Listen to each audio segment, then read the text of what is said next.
شروع اللہ کے پاک اور بابرکت نام سے جو بڑا مہربان نہایت رحم کرنے والا ہے۔ مولی کے بیج پیس کر ان کو ادرک کے پانی میں ملائیں اور پئیں، لکوہ ختم ہوگا۔ انگور کے پتوں کا پانی پئیں، نمونیا آپ کو نہیں ہوگا۔ دیسی اجوائن سے جسم کی مالش کریں، گندی سے گندی خارش بھی ختم ہو جائے گی۔ گلو کی لکڑی پانی میں بھگو کر پی لیں، ٹائیفائڈ بخار سے نجات ملے گی۔ روزانہ شہد میں آدھا لیمو ملا کر پیا کرو، ہاتھ پاؤں کبھی بھی آپ کے سن نہ ہوں گے۔ میتھرا کھانے سے کمر درد نہیں ہوتا۔ جن افراد کو الرجی کا مسئلہ ہے وہ لسی سے پرہیز کیا کرے، کیونکہ اس سے اور بھی زیادہ الرجی ہو سکتی ہے۔ جو لوگ روزانہ نہاتے ہیں ایسے لوگ بہت ہی کم بیمار ہوتے ہیں۔ بیٹھے بیٹھے آنکھوں سے پانی نکلتا ہو تو پانی کی کلیاں کریں، عرق گلاب استعمال کریں۔ اگر شوگر سے ہمیشہ بچے رہنا چاہتے ہو تو کولڈ ڈرنکس بوتلوں کا استعمال کم کر دو۔ دہی کا استعمال بغیر چینی کے کریں، آپ کا تیزابیت کا مسئلہ کافی حد تک حل ہو جائے گا۔ سونف والا دودھ پینے سے رنگ گورا ہوتا ہے۔ چاولوں کا زیادہ استعمال کرنے سے موٹاپے کا سبب بن سکتا ہے۔ چہرے کا میک اپ اتارنے کے لیے کچے دودھ کا استعمال کریں۔ جس کی نظر کمزور ہو یا آنکھوں میں درد رہتا ہو ایسے افراد کو سجدہ لمبا کرواؤ۔ چہرے کی جھریوں کو دور کرنے کے لیے لیموں کا رس کچھ دیر اپنے چہرے پر لگا کر دھو لیں۔ الائچی والا پانی پینے سے معدے کی تیزابیت ہمیشہ کے لیے ختم ہو جاتی ہے۔ ٹھنڈا پانی پی کر سو جاؤ، رات کو احتلام نہیں ہوگا۔ پکوڑے کھانے کے بعد 10 دن تک پکوڑا نہ کھائیں، ورنہ آپ کو معدے کا مسئلہ بھی ہو سکتا ہے۔ حاملہ عورت کھیرے زیادہ کھائے، بچہ گول مٹول اور صحت مند پیدا ہوگا۔ تیز گرم کھانا جلدی دل کو بیمار کرتا ہے۔ گردن پر خارش کرنے سے گلا نہیں بیٹھتا۔ پاؤں کی انگلیوں پر تیل کا مساج کرنے سے عقل بڑھ جاتی ہے۔ اگر ہاتھوں کی جلد سیاہ پڑ جائے تو سونے سے پہلے لیموں کا عرق لگاؤ۔ گوشت کے زیادہ استعمال سے بدن کا گوشت زیادہ بڑھتا ہے۔ مچھلی کے فوراً بعد انڈا یا انڈے کے فوری بعد مچھلی نہیں کھانی چاہیے۔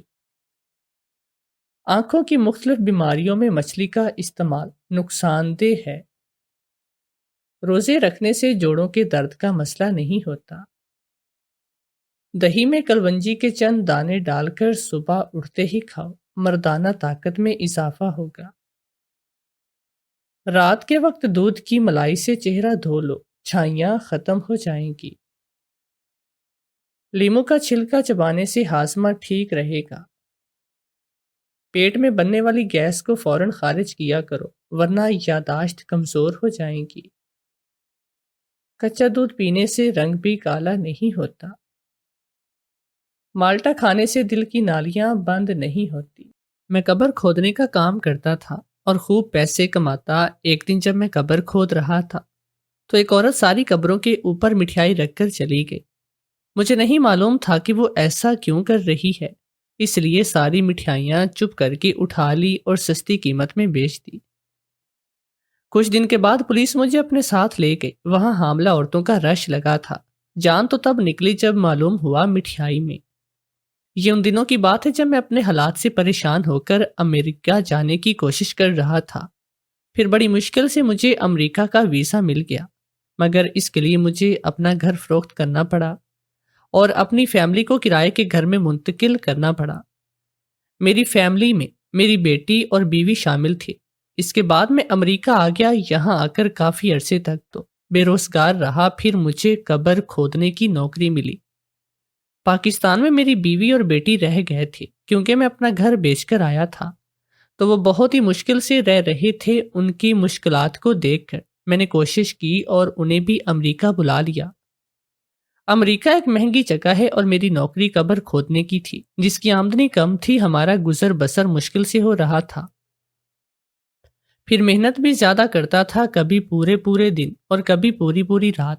میں قبر کھود کھود کر تھک جاتا، پیسے بچانے کے چکر میں بعض دفعہ کھانا چھوڑ دیتا اور پھر بھوکا کام کرتا تاکہ اپنی بیوی اور بچوں کا پیٹ بھر سکوں اور انہیں ایک اچھی اور آرام دہ زندگی دے سکوں۔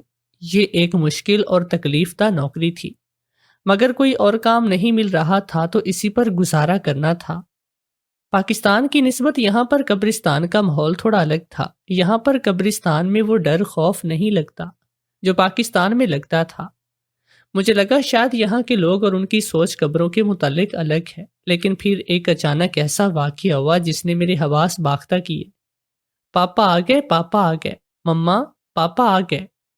اب ہم ان کے ساتھ باہر گھومنے جائیں گے، آپ لے کر جائیں گے نا ہمیں گھمانے؟ آج تو ہم باہر کھانا بھی کھائیں گے اور باہر پارک میں گھومنے بھی جائیں گے، آپ نے وعدہ کیا تھا۔ بس میں نے کہہ دیا کہ ہم تو ضرور جائیں گے۔ جیسے ہی میں تھکا ہارا گھر پہنچا، میری بیٹی خوشی سے اچھلنے لگی۔ میں نے اسے وعدہ کیا تھا کہ میں اسے باہر لے کر جاؤں گا، باہر اسے کھانا کھلاؤں گا، لیکن کم آمدنی کی وجہ سے میں اسے لے جا ہی نہیں پاتا۔ میری بیوی بھی سامنے آ گئی اور کہنے لگی، آپ تو امریکہ ہمیں یہ کہہ کر لائے تھے کہ ہمارے دن پھر جائیں گے، مگر یہاں پہ تو پھر وہی مشکلات ہیں۔ بچی کب سے ضد کر رہی ہے نا، تو ہم باہر جا بھی نہیں پا رہے اور نہ ہی ہم اس کے لیے کچھ خرید پاتی ہیں۔ آپ کے پاس اتنے پیسے جمع ہی نہیں ہو پاتے کہ آپ ہمیں باہر کھانا کھلائیں یا ہمیں شاپنگ کروائیں۔ میں اسے دیکھ کر مسکرانے لگا اور کہا، لیکن آج میں تم دونوں کی یہ خواہش ضرور پوری کروں گا۔ تم لوگ تیار ہو جاؤ، ہم باہر کھانا بھی کھائیں گے اور شاپنگ بھی کریں گے۔ ان کے جاتے ہی میں اپنے ساتھ لایا ہوا تھیلا کمرے میں چھپانا نہیں بھولا تھا۔ میری بیوی اور بیٹی حیران بھی تھے اور خوش بھی کہ میرے پاس اتنے سارے پیسے کہاں سے آ گئے۔ بیٹی تو خیر میری چھوٹی تھی، مگر بیوی نے بھی خوشی خوشی میں مجھ سے کچھ نہیں پوچھا اور ہم باہر چلے گئے۔ ایک بہت ہی اچھا دن گزارنے کے لیے اچھا کھانا کھایا اور بیٹی کو خوب گھمایا۔ اس کے لیے تھوڑی سی شاپنگ بھی کی اور گھر آ گئے۔ اگلی رات مجھ پہ پھر انتظار تھا اس کا، جس کی وجہ سے میں اپنی بیوی بچوں کو خوشحال زندگی کا احساس دے پا رہا تھا اور ساتھ ہی بہت خوش تھا کہ چلو میری مشکلات بھی کمی آئی اور میری مشکل دن بھی ختم ہونے کو آئے ہیں۔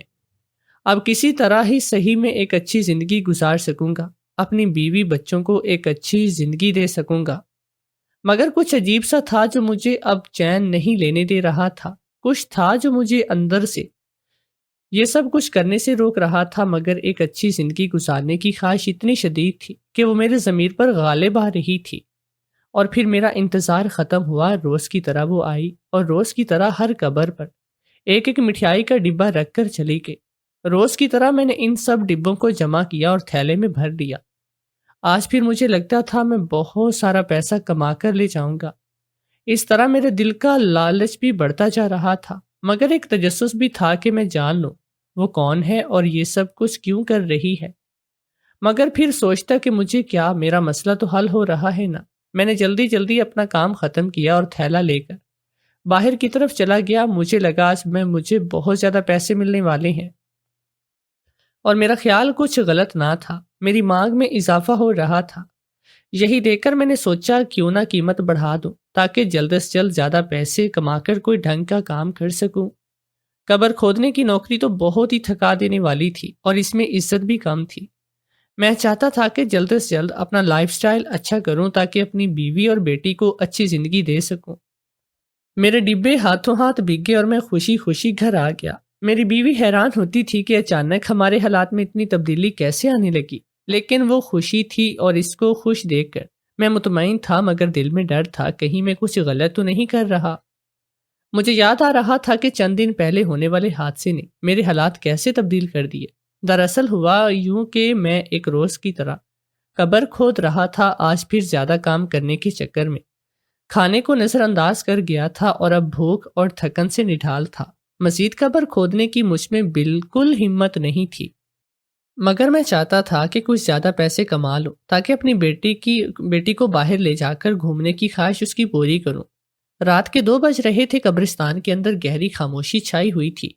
جہاں میں کام کر رہا تھا اس کے علاوہ پورے قبرستان میں تاریکی کا راج تھا۔ کبھی کبھی کتوں کے بھونکنے کی آوازوں نے پورے قبرستان میں سنسان اور دہشت ناک ماحول بنایا ہوا تھا۔ ایسے میں اچانک مجھے اپنے پیچھے سرسراہٹ محسوس ہوئی۔ آج روز سے ہٹ کر مجھے قبرستان میں زیادہ اندھیرا محسوس ہو رہا تھا اور میں اس ماحول سے خوف زدہ بھی ہو رہا تھا۔ ایسے میں جیسے ہی ہلکی سی بھی آہٹ گونجی، میں نے مڑ کر دیکھا تو میں ٹھٹک گیا اور دل میں ڈرنے لگا۔ اتنے دنوں کام کرنے کے باوجود میں کبھی اتنا نہیں ڈرا تھا، مگر آج مجھے ڈر لگ رہا تھا۔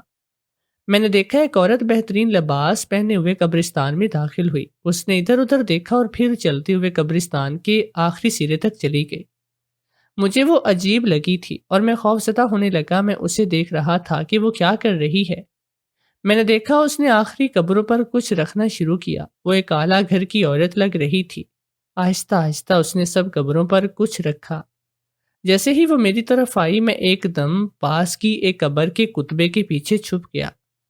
میں نے دیکھا وہ ایک عربی عورت تھی اور اس نے اس جگہ پر بھی ایک ڈبہ رکھا جہاں میں قبر کھود رہا تھا، اور پھر بغیر کچھ بولے وہ وہاں سے چلی گئی۔ اس کے جانے کے کافی دیر کے بعد میں باہر آیا اور میں نے دیکھا کہ اس نے کوئی ڈبہ رکھا ہے۔ میں بہت ہی حیران ہوا کہ ایک عورت رات کے اندھیرے میں قبرستان آ کر ڈبے رکھ کر کیوں گئی ہے، وہ بھی ساری قبروں پر۔ میں نے وہ ڈبہ اٹھایا اور اسے چیک کرنے کے لیے کھول کر دیکھا تو اس میں مٹھائی تھی۔ میں بہت حیران ہوا کہ اتنی مہنگی مٹھائی وہ عورت کیوں اتنی ساری قبروں پر رکھ کر گئی ہے۔ میرے دل میں ایک خیال آیا کہ جس طرح پاکستان میں لوگ قبروں پر ثواب کی نیت سے نیاز چڑھاتے ہیں، شاید یہ بھی اس طرح ہی کر رہی ہوگی۔ میں حیران تھا کہ عربی عورت بھی یہ سوچتی ہے۔ یہاں کا ماحول تو مجھے کچھ مختلف لگ رہا تھا، لیکن خیر پھر میں نے زندگی کی سب سے بڑی غلطی کی، وہ غلطی جس کی سزا بعد میں نے بہت ہی بھگتی۔ مجھے چونکہ مٹھائی زیادہ پسند نہیں تھی تو میں نے تھوڑا سا چکھ کے دیکھا، مجھے وہ لذیذ لگی۔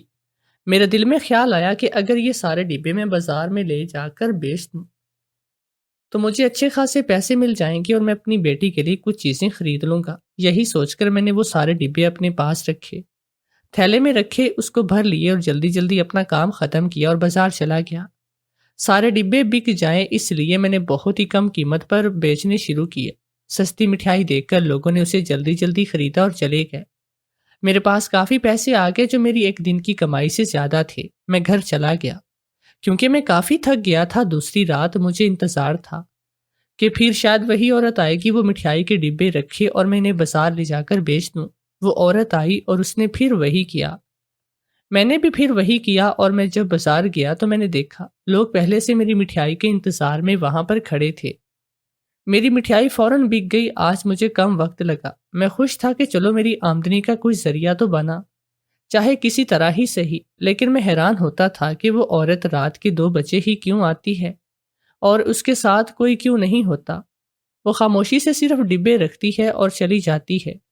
مجھے یہ سب کچھ عجیب لگتا تھا۔ کئی دفعہ میں نے اس کا پیچھا کیا اور اس کے پیچھے پیچھے آخر تک گیا، مگر وہ اندھیرے کا فائدہ اٹھا کر درختوں کے بیچ میں غائب ہو جاتی۔ میں جاننا چاہتا تھا کہ کوئی انسان بھی ہے، یا پھر مجھے یہ بھی پریشانی تھی کہ میری لائی ہوئی مٹھائی کو لوگ اتنے شوق سے کیوں خریدتے ہیں، حالانکہ اس ملک میں بہت بڑی اور اعلیٰ خوبصورت دکانیں بھی تھیں۔ میں تو صرف ایک میز پر رکھ کر اپنے ڈبے بیچتا تھا، مگر جسے طریقے سے لوگ اس پر ٹوٹ رہے تھے، یہ سب مجھے حیران کر رہے تھے۔ میں عجیب کشم و کش میں مبتلا تھا۔ میرا دل مجھے آنے والے حالات سے ڈرا رہا تھا، مگر دماغ کہتا تھا کہ تم کچھ غلط تھوڑی کر رہے ہو، یہ تو اللہ نے تمہارے لیے سبب بنائے ہیں اور تم اس سے جتنا کما سکتے ہو کما لو۔ تم نے کسی سے کہا تھوڑی ہے کہ تمہارے ساتھ یہ اس طرح کا کرے۔ میں دل کی بات انسنی کر جاتا اور دماغ کے کہے کو مان کر وہ ڈبے بازار میں لے جا کر بیچنے لگتا۔ اور ایک دن تو میری حیرت کی انتہا نہ رہی۔ جب میں مٹھائی بیچنے کے لیے آیا تو میں نے دیکھا کہ لوگ آپس میں مٹھائی حاصل کرنے کے لیے لڑ رہے ہیں۔ اب تو مجھے حیرت کے ساتھ ساتھ ڈر بھی لگ رہا تھا۔ مجھے لگتا تھا کہ کچھ تو غلط ہے شاید اس مٹھائی میں، مگر میں خاموش تھا۔ ایک دن میری طبیعت خراب تھی، اس وجہ سے میں قبرستان میں بھی کام نہیں کر سکا۔ لہٰذا جب وہ عورت آئی تو میں نے وہ ڈبے جمع کیے، مگر اپنی طبیعت کی خرابی کی وجہ سے میں وہ ڈبے بازار میں نہیں بیچ سکا۔ اور مجھے گھر جانا پڑا۔ لیکن میں نے گھر جاتے ہی وہ ڈبے چھپا دیے اور اپنی بیوی کو بھی سختی سے منع کیا کہ کوئی اس کو نہ کھولے اور نہ ہی اس میں سے کوئی چیز نکالے، کیونکہ مجھے ڈر تھا کہ اس مٹھائی میں کچھ ہے ایسی وجہ جس کی وجہ سے لوگ اس کے دیوانے ہو رہے ہیں، کوئی جادو ٹونا یا کچھ اور جس سے میری بیوی اور بیٹی کو کچھ نقصان پہنچے۔ اس لیے میں نہیں چاہتا تھا کہ یہ وہ کھائیں، حالانکہ مجھے پتا تھا کہ وہ دونوں مٹھائی کے دیوانی ہیں، مگر میرے دل میں ڈر تھا۔ لیکن کہتے ہیں نا کہ دل کا ڈر سامنے آتا ہے، کوئی کسی کے ساتھ برا کرے تو اس کے ساتھ برا خود بخود ہوتا ہے، اور میرے ساتھ بھی ایسا ہوا۔ میری طبیعت کچھ خراب تھی اور میں ڈاکٹر کو دکھانے گیا، لیکن میرے پیچھے میری بیوی نے تجسس کے ہاتھوں مجبور ہو کر وہ تھیلا کھول لیا، اور اس میں اتنے سارے مٹھائی کے ڈبے دیکھ کر وہ حیران ہو گئے۔ مگر اس سے پہلے کہ وہ ڈبوں کو کھولتی یا کھاتی میں واپس آ گیا۔ میں نے اسے ڈانٹا کہ جب میں نے منع کیا تھا تو تم نے میری اجازت کے بغیر اس کو کیوں کھولا؟ وہ حیران ہوئی اور کہنے لگی کہ مٹھائی ہی تو ہے، اور تمہیں تو پتا ہے ہمیں مٹھائی کتنی پسند ہے، اور یہ تو یہاں کی مٹھائی ہے جو بہت ہی قیمتی ہوتی ہے، یقیناً مزے کی بھی ہوگی۔ کیا ہوا اگر تم اس میں سے کچھ ہمیں بھی دے دو گے؟ تو میں نے کہا کہ نہیں، یہ تمہارے لیے نہیں، یہ کسی کی امانت ہے جو مجھے بیچنے جانا ہے، اور میں نے یہی بزنس شروع کیا۔ اب ہم امانت میں خیانت تو نہیں کر سکتے۔ اس وقت تو وہ چلی گئی، لیکن پھر وہ مجھ سے روزانہ ضد کرنے لگی کہ ہمیں بھی وہ مٹھائی لا کے دو، جب تم اتنی اچھی مٹھائی بیچ رہی ہو تو تمہاری اتنی اچھی آمدنی ہو رہی ہے تو یقیناً وہ مٹھائی لاجواب ہوگی، ہمیں بھی کھلا دو۔ میں ان کی ضد کے آگے مجبور ہو گیا، اور ایک دن میں نے اس کے لیے بہت تھوڑی سی مگر مٹھائی لے کر آیا، اور شاید یہی سے میری سزا شروع ہوئی۔ وہ مٹھائی میری بیٹی اور بیوی نے بہت ہی شوق سے کھائی اور کہنے لگی، ارے واہ، یہ تو بہت ہی لذیذ ہے، اور تم ہم سے چھپا رہے تھے۔ اب میں اس سے کیا کہتا کہ یہ کیسی مٹھائی ہے کہ جس کے پیچھے لوگ لڑنے مرنے کے لیے بھی تیار ہے، مگر میں پھر بھی یہ مٹھائی بیچنا ختم نہیں کرنا چاہتا تھا، کیونکہ اس سے میرے حالات بہت ہی بہتر ہو گئے تھے۔ میرا ارادہ تھا کہ میں جلد سے جلد بہت سارے پیسے جمع کر کے اپنا کام شروع کر سکوں اور یہ ختم کر دوں، کیونکہ مجھے اب اس سے ڈر لگنے لگا۔ دوسرے دن مجھ سے پھر میری بیوی اور بیٹی نے مٹھائی مانگنا شروع کی۔ میں نے انہیں ڈانٹ دیا، لیکن انہوں نے ضد پکڑ لی کہ ہمیں بس ایک بار اور مٹھائی لا دو۔ ہم نے اس سے زیادہ لذیذ مٹھائی کبھی نہیں کھائی، پلیز ہمارے لیے ایک دفعہ اور یہ مٹھائی لاؤ۔ مجھے روز مٹھائی لانے کا کہنے لگی۔ مجھ سے ان کا رونا اور ضد کرنا برداشت نہ ہو رہا تھا، یہاں تک کہ ایک دن پھر میں ان کے لیے تھوڑی سی مٹھائی لے کر آیا۔ میں نے ان سے کہا کہ یہ میں آخری بار لایا ہوں اور تم یہ تھوڑی سی کھانا، اور اب میں نہیں لاؤں گا۔ لیکن اگلے دن پھر سے وہ ضد کرنے لگی، اور پھر زیادہ ضد کرنے لگی۔ ان کے اندر میں ضد کے ساتھ غصہ بھی شامل تھا۔ میں سمجھ گیا کہ ضرور اس مٹھائی میں کچھ خرابی ہے، کوئی جادو ٹونا یا کچھ اور ہے، جب بھی تو لوگ ہزاروں روپے دے کر خرید رہے ہیں اور روز بروز اس کے دیوانے ہو رہے تھے۔ اور میری بیوی اور بیٹی بھی، میں نے سوچ لیا تھا کہ بس اب میں جلد سے جلد یہ سلسلہ ختم کروں گا۔ لیکن شاید میری غلطیوں کی سزا شروع ہونے والی تھی۔ اگلے دن وہ عورت قبرستان نہیں آئی، اور میں پوری رات انتظار کرتا رہا کہ وہ آئے اور میں مٹھائی لے کر بازار میں فروخت کر سکوں۔ لیکن لوگ مجھے پہچاننے لگے تھے، مٹھائی کی طلب میں بہت اضافہ ہو گیا، یہاں تک کہ لوگ اس کے لیے ایک دوسرے کو مرنے مارنے کو تیار تھے۔ میں سوچ رہا تھا اگر میں مٹھائی لے کر نہیں گیا تو لوگوں کا کیا ری ایکشن ہوگا۔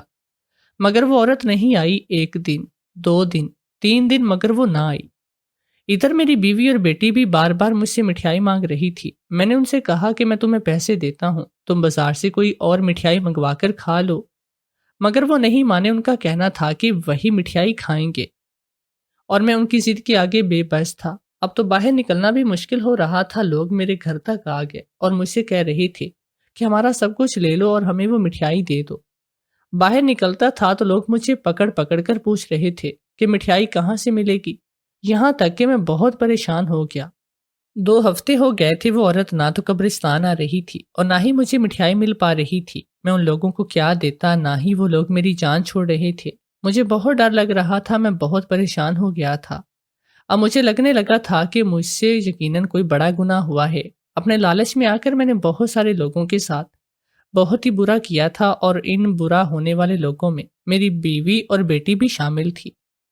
تنگ آ کر اس عورت کو ڈھونڈنے کے لیے نکل کھڑا ہوا، حالانکہ مجھے تو پتہ بھی نہیں تھا کہ وہ کون ہے اور کہاں سے آتی ہے، کہاں رہتی ہے اور کیا کرتی ہے، مگر میں کیا کرتا، مجھے اسے ڈھونڈنا تھا۔ میری بیوی اور بیٹی کی حالت مجھے پریشان کر رہی تھی، وہ بھی بار بار رو رہی تھی اور مجھ سے ان کا رونا دیکھا بھی نہیں جا رہا تھا۔ اور ایک دن میں اسے ڈھونڈتے ڈھونڈتے فٹ پاتھ پر بیٹھ گیا اور رونے لگا۔ کافی دیر گزرنے کے بعد جب میں جانے والا تھا تو میں نے دیکھا ایک بہت ہی بڑی گاڑی میں وہی عورت اتری ہے اور سامنے بہت سارے ڈبے رکھوا رہی ہے۔ میں جلدی سے بھاگ کر اس کے پاس پہنچا اور اسے کہا، مجھے وہ مٹھائی چاہیے، کسی بھی قیمت میں مجھے یہ مٹھائیاں چاہیے۔ تو مجھے مٹھائی لا دو۔ وہ مجھے کہنے لگی کہ میں تمہیں مفت میں کیوں دوں گی، بغیر پیسوں کے یہ بہت قیمتی مٹھائی ہے اور ہر چیز پیسے سے ملتی ہے، تو مجھے پیسے دو اور مٹھائی خرید لو۔ اس نے مجھے اپنا کارڈ دیا اور چلی گئی۔ دوسرے دن جب میں اس سے مٹھائی لینے کے لیے پہنچا تو میں نے دیکھا وہاں مٹھائیوں کی قیمت سونے کے بھاؤ سے بھی زیادہ مہنگی ہے۔ میں حیران ہوا کہ وہ عورت جو ساری مٹھائیاں فری میں قبرستان میں قبروں کے اوپر رکھ کر چلی جاتی تھی، وہ اب اس کو سونے سے بھی زیادہ مہنگے داموں پر بیچ رہی ہے۔ میں نے اسے پوچھا کہ تم یہ ایسے ہی رکھ دیتی تھی، اب کیوں اتنی مہنگی بیچ رہی ہو؟ وہ ہنستے ہوئے کہنے لگی، تمہیں کیا معلوم یہ مٹھائی کتنی قیمتی ہے، تم اس کی قدر نہیں جان سکتے۔ یہ میں جتنی مہنگی بیچوں گی لوگ خریدیں گے، تم دیکھنا کہ لوگ اسے مہنگے سے مہنگے داموں پر خریدنے پر مجبور ہو جائیں گے۔ میں نے تھوڑی سی مٹھائی خریدی اور میں گھر آ گیا اور انہیں بیچنے لگا۔ وہ اتنی مہنگی تھی کہ لوگ اسے خرید نہیں پا رہے تھے۔ وہ لوگ مجھ سے لڑنے لگے۔ تنگ آ کر میں نے اس عورت کا پتہ ان لوگوں کو بھی دیا کہ تم لوگ خود جا کے خرید لو، تو مجھے یہ تو اتنی مہنگی ملی، تو میں اتنے ہی میں ہی بیچوں گا۔ وہ سب لوگ وہیں خود خریدنے کے لیے جانے لگے، مگر میں اپنی بیوی اور بیٹی کا کیا کرتا جو مجھ سے بار بار مٹھائی کا تقاضا کر رہے تھے۔ سب سے تنگ آ کر جب میں اسے گھر پہنچا، ایک نئی مصیبت میرے لیے تیار کھڑی تھی۔ میری بیوی اور بیٹی کی طبیعت شدید خراب ہو رہی تھی۔ میں انہیں لے کر فوراً ہسپتال کی طرف بھاگا اور انہیں ایمرجنسی میں داخل کروایا، لیکن میں یہ دیکھ کر حیران تھا کہ وہاں پہلے سے کافی سارے لوگ آئے ہوئے تھے جو اس طرح کی تکلیف میں مبتلا تھے، اور ان میں سے بڑی تعداد میں حاملہ عورتوں اور بچوں کی تھی جن کی حالت بہت زیادہ خراب تھی۔ میں بہت پریشان ہو گیا تھا کہ یہ سب کیا ہے۔ اچانک کچھ پولیس والے میری طرف آئے اور مجھے گرفتار کر کے لے گئے۔ میں ان سے پوچھتا رہا کہ میرا قصور تو بتائیں، میں نے کیا کیا ہے، کیا مسئلہ ہے، مجھے کیوں لے کر جا رہی ہیں؟ میں تو خود ادھر اپنی بیوی اور بیٹی کے علاج کے لیے آیا تھا، ان کی طبیعت بہت خراب ہے، مگر وہ مجھے کھینچتے ہوئے لے کر چلے گئے۔ ادھر میری بیوی اور بیٹی ہسپتال میں تھے، ادھر مجھے وہ لوگ تھانے لے کر آئے تھے۔ میں بہت پریشان تھا۔ بار بار معلوم کرنے پر مجھے پتا چلا کہ ہسپتال میں موجود لوگوں نے بتایا کہ انہوں نے مجھ سے مٹھائی خریدی تھی، اور وہی مٹھائی ان لوگوں نے کھائی اور ان کی طبیعت خراب ہونے لگی۔ وہ مٹھائی ہی اپنے گھر پہ لے گئے، جو ان کے بیوی بچوں نے بھی کھائی اور ان کی بھی طبیعت خراب تھی۔ ان لوگوں کی شکایت پر پولیس نے مجھے گرفتار کیا اور مجھ پر سختی کرنا شروع کی۔ وہ مجھے مارنے لگی اور مٹھائی سے متعلق پوچھنے لگے کہ میں نے اس میں کیا ملایا تھا جس کی وجہ سے سب بیمار ہو رہی ہیں۔ مجھے کچھ معلوم ہوتا تو میں بتاتا، میں تو پہلے ہی اپنی بیوی اور بچوں کی وجہ سے پریشان تھا، لہٰذا میں نے پولیس کو جو کچھ معلوم تھا شروع سے آخر تک، یعنی اس عورت کے قبرستان آنے سے اب تک یہ تمام واقعات سب کچھ سچ سچ بتانا شروع کیے۔ اور اس عورت کا ڈر بھی تھا جو اصل میں اس سب کی ذمہ دار تھی، اور وہی مجھے مٹھائی دے کر گئی تھی۔ میرا تو قصور اتنا تھا کہ میں نے لالچ میں آ کر بغیر تصدیق کیے وہ مٹھائی بیچنا شروع کی۔ خیر پولیس والے اس پتے پر پہنچے جو مجھے اس عورت نے دیا تھا، وہاں پہ چھاپا مارا تو دیکھا وہاں بہت ساری مٹھائیوں کے ڈبے تھے۔ مٹھائی لے کر آئے، جب اسے لیبارٹری میں چیک کیا تو بڑے ہی ہولناک انکشاف سامنے آئے۔ معلوم ہوا کہ اس میں نشہ آور ادویات کی بڑی خاص قسم کا استعمال کیا گیا ہے، جس سے ذائقہ بہت اچھا ہو جاتا تھا، بلکہ وہ بہت زیادہ اثر انگیز تھا، اور چند ہی گھنٹوں میں انسان اس کا عادی ہو جاتا، اس کی طلب دوبارہ محسوس ہونے لگ جاتی تھی۔ یہ رنگ اور ذائقے کو تبدیل نہیں کرتا، بلکہ مزید دل پسند بنا دیتا تھا۔ اس عورت نے اس کام کے لیے میرے جیسے ہی بہت سارے لوگوں کو استعمال کیا، جن کی وہ مجبوریوں سے فائدہ اٹھا کر پہلے مفت اور بعد میں پیسوں کے ذریعے اپنی مٹھائیاں سیل کروانی شروع کر دی، اور اس کے ذریعے وہ لوگوں کو نشے کا عادی بنا رہی تھی۔ یہ سب سن کر تو میری جان ہی نکل گئی، کیونکہ امریکہ جیسے ملک میں نشہ آور ادویات کی فراہمی بہت ہی بڑا جرم ہے اور اس کی سزا موت ہے۔ مجھے لگ رہا تھا کہ اب میں نہیں بچوں گا۔ اس عورت کا بھی پتہ نہیں چل رہا تھا اور سب کو پتہ تھا کہ یہ ساری مٹھائیاں میں بیچ رہا تھا۔ حالانکہ اور بہت سارے لوگ بھی بیچ رہے تھے، لیکن وہ ابھی منظر عام پر نہ تھی۔ میں بہت پریشان تھا۔ امریکہ میں منشیات فروشی کا قانون بہت سخت ہے اور اس کی سزا بھی بہت سخت ہے۔ جب تک وہ عورت نہیں مل رہی تھی میں ہی مجرم مانا جاتا۔ میں بہت پریشان تھا۔ میری بیوی اور بیٹی ہسپتال میں بے یار و مددگار تھی۔ میں اپنی بے بسی پر رونے لگا اور افسوس کرنے لگا۔ اس وقت پر جب لالچ میں آ کر میں نے وہ مٹھائی بیچنی شروع کی۔ لالچ یقیناً انسان کو بہت ذلیل کرتا ہے۔ میں نے شدت سے اللہ تعالیٰ سے معافی مانگی۔ میں اپنی لالچ اور بے وقوفی پر بہت شرمندہ تھا۔ مجھے شدت سے اپنے گناہوں کا احساس ہو رہا تھا۔ ہسپتال میں میری بیٹی کی حالت بھی بہت خراب تھی اور میں یہ سوچ رہا تھا کہ میری بیٹی نے تو 2-3 دفعہ کھائی ہے، تو اس کی اتنی حالت خراب ہے جو لوگ روز کھاتے ہیں ان کا کیا حال ہے۔ یہ سوچ کر میرے دل کو مزید شرمندگی میں ڈال رہی تھی۔ اب تو بس یہ دعا تھی کہ کسی طریقے سے وہ عورت مل جائے۔ پولیس والے جگہ جگہ چھاپے مار رہے تھے مگر اس کا پتہ نہیں چل رہا تھا۔ بہت کوشش کے بعد بالآخر امریکہ کی پولیس نے اسے پکڑ لیا، اس پر مقدمہ چلا اور وہ مجرم ثابت ہوئی۔ اس نے اس بات کا اقرار کیا کہ کافی عرصے سے وہ اس منشیات کے دھندے سے منسلک ہے اور معصوم لوگوں کو اس کے لیے استعمال کرتی ہے۔ جو نہیں جانتے کہ وہ کیا کر رہے ہیں، وہ غریب لوگوں کی کمزوریوں کو استعمال کرتی ہے۔ کافی عرصے تک ان لوگوں کو پہلے جانتی ہے اور دیکھتی ہے کہ یہ وہ لوگ ضرورت مند ہیں اور کسی دور ممالک سے آئے ہوئے ہیں۔ وہ ایسے لوگوں کو چنتی ہے جو کمزور ہوں تاکہ کسی پریشانی کی صورت میں وہ اس کے خلاف کچھ کر بھی نہ سکیں۔ اور یہ کہ اس نے مجھ پر بہت عرصے سے نظر رکھی تھی۔ وہ جانتی تھی کہ میں اپنا سب کچھ بیچ کر پاکستان سے یہاں آیا ہوں اور میرے ساتھ کوئی بھی نہیں۔ اس نے اس بات کا اقرار بھی کیا کہ میرے دھندے میں شامل تمام وہ لوگ جنہیں میں نے اس کام میں شامل کیا، یہ سارے لوگ بغیر کسی پلاننگ کے ہمارے ساتھ شامل ہوئے۔ میں نے بہت چلاکی سے ان کی مجبوری سے فائدہ اٹھا کر ان سے یہ کام کروایا، کیونکہ ہم لوگ اس میں جان بوجھ کر شامل نہیں تھے، اور پھر میں بھی وعدہ معاف گواہ بن گیا۔ لہٰذا امریکہ کی عدالت نے اس عورت کے اقرار اور ہماری لا علمی کا ثبوت ملنے کے بعد ہماری لا علمی کا ہمیں فائدہ دے کر ہماری سزاؤں میں کمی کی اور اس عورت کو پھانسی کی سزا دے دی، جبکہ ہمیں 5 مہینے قید بامشقت کی سزا دی گئی۔ ہسپتال میں داخل تمام لوگوں کا بہت اچھا اور جدید طریقے سے علاج کیا گیا۔ ان میں میری بیٹی اور بیوی بھی شامل تھی۔ طبیعت ٹھیک ہونے کے بعد وہ وہی امریکہ میں اپنے فلائٹ میں رہنے لگے، چونکہ میں ان کا واحد کفیل تھا اور میری بیوی کو کوئی خاص کام بھی نہیں آتا تھا اور کوئی دوسرا ان کے لیے کمانے والا بھی نہیں تھا۔ لہٰذا حکومت نے کچھ ڈپازٹ بینک میں ان کے لیے جمع کروا دی جو انہیں ماہانہ طور پر مل رہے تھے، جس سے ان کا گزر بسر ہو رہا تھا۔ وہ مجھ سے جیل میں ملنے کے لیے آتے۔ انہیں دیکھ کر مجھے اپنے گناہ کا پچھتاوا اور زیادہ ہونے لگتا۔ میں نے اپنی سزا ایمانداری سے مکمل کی اور آج میں رہا ہو رہا ہوں۔ اب میں نے عہد کیا ہے کہ میں کبھی بھی کوئی شارٹ کٹ استعمال نہیں کروں گا اور ہمیشہ سیدھے طریقے سے محنت مزدوری کر کے حلال روزی کمانے کی میں ہمیشہ کوشش کروں گا۔